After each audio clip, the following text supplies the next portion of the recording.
KG আলুর দাম যদি হয় 50 টাকা, তাহলে 1000 গ্রাম আলুর দাম কত? চলেন এই দুষ্ট বান্ধবী উত্তরটা কি বলে আমরা একটু শুনে আসি। 1 কেজি আলু 50 টাকা, 1000 গ্রাম আলুর দাম কত? 1000 গ্রাম আলু, 1 কেজির দাম যদি 50 টাকা হয়, 1000 গ্রাম আলু 5 সেকেন্ডে অ্যান্সার দিতে হবে। 5 10 টাকা। 10 টাকা কিভাবে পারলেন এটা? জানি না, মাথায় যেটা আসছে ওটাকে বলে দিচ্ছি। আপনি ম্যাথে অনেক পাকা ছিলেন তাই না? না, রোল কত ছিল আপনার? 23। 23। হ্যাঁ। আচ্ছা, অঙ্কে কত পেতেন? এটা একটা সুন্দর প্রশ্ন, আপনার আসলে খুব টেকনিক্যাল আরে প্রশ্ন। ভাই, অঙ্কে তো বান্ধবী আমার পুরাই পাক্কা ছিল, একদম 100-এ 200 পেত। বুঝলা গেছে। ভালো নাম্বার নাকি টেনে টুনে পাস? টেনে টুনে পাস। আচ্ছা, টেনে টুনে পাস, এটাই লক করছি তাহলে 10 টাকা। হ্যাঁ।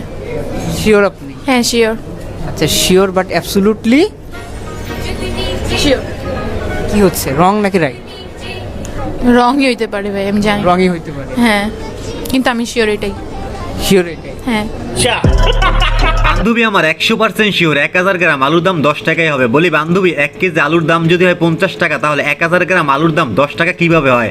বাদ দেন ভাই, বেডি মানুষ বলে কথা।